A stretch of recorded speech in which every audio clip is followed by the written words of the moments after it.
There are moments in life when you pray, and heaven seems quiet. You call upon God in the morning, you pray again at night. You cry, you worship, you fast, you wait. Yet nothing seems to change. The situation remains the same. The door remains closed, the sickness remains. The financial burden remains. The unanswered question remains. And after praying for so long, a painful thought may begin to enter your heart. God, are you still there? Perhaps you have never said those words aloud, but somewhere deep inside you have wondered, Lord, why are you silent? Why have you not answered me? Have you forgotten me? If you have ever felt this way, hear this carefully. God's silence does not mean God's absence. Sometimes heaven is quiet, but God is working. Sometimes you cannot hear Him because He is doing something you cannot yet see. Sometimes the answer is delayed because the story is not finished. Sometimes God is preparing you while you are asking Him to change your circumstances.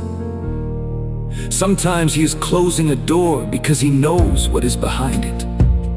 And sometimes He allows you to wait because He wants your faith to rest, not only on what He does, but on who He is.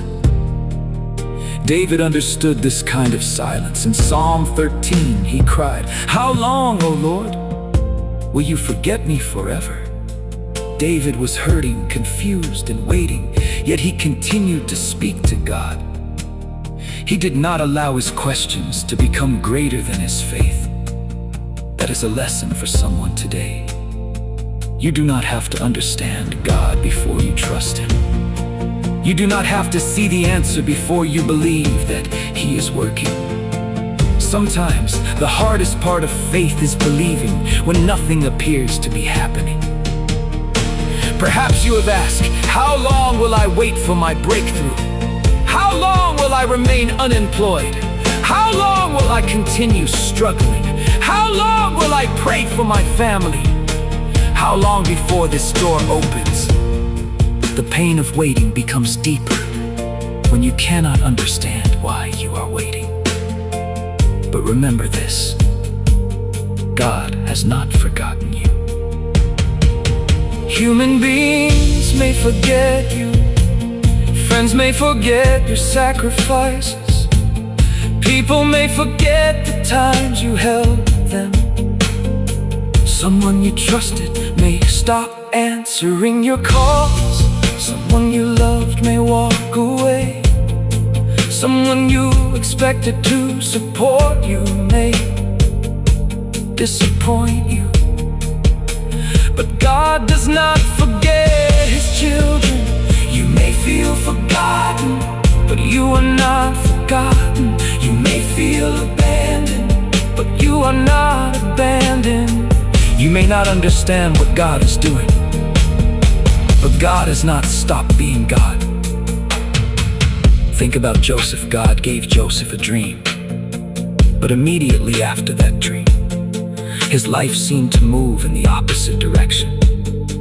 His brothers hated him. He was thrown into a pit. He was sold into slavery. He was falsely accused. He was in prison. Imagine Joseph sitting in prison and remembering what God had shown him. The promise said one thing, but his circumstances said another. Joseph could have concluded that God had forgotten him. He could have decided that the dream was meaningless. But Joseph's prison was not the end of his story. The pit was not the end. Slavery was not the end.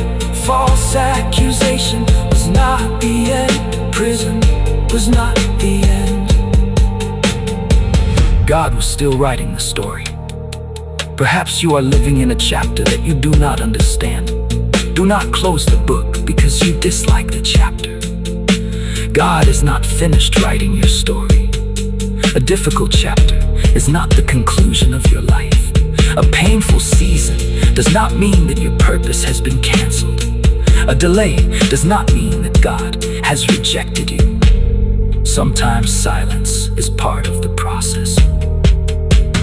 Think about a seed buried beneath the ground. From the surface, nothing seems to be happening. You cannot see the roots, you cannot hear the growth, you cannot see the life developing. Yet beneath the soil, something is happening. The roots are forming, life is developing, growth is taking place. Eventually, what was hidden appears above the ground. Your life may be like that seed. You may look at your circumstances and say, nothing is happening. But God may be doing something beneath the surface. He may be preparing you. He may be preparing people involved in your story. He may be arranging circumstances. He may be protecting you from something you cannot see. He may be closing one door because He knows where that door would lead. He may be delaying something because the timing is not yet right. You see the silence. God sees the process. There is another powerful example in John 11. Mary and Martha sent a message to Jesus because Lazarus was sick. They knew Jesus could help. They expected Him to come. But Jesus did not arrive immediately. He waited. Lazarus died. Imagine what Mary and Martha must have felt. But Jesus was not late. What looked like an ending became a testimony. So when God seems silent, do not give up. Keep praying, keep trusting, and keep walking with Him. Your story is not finished. God has not forgotten you.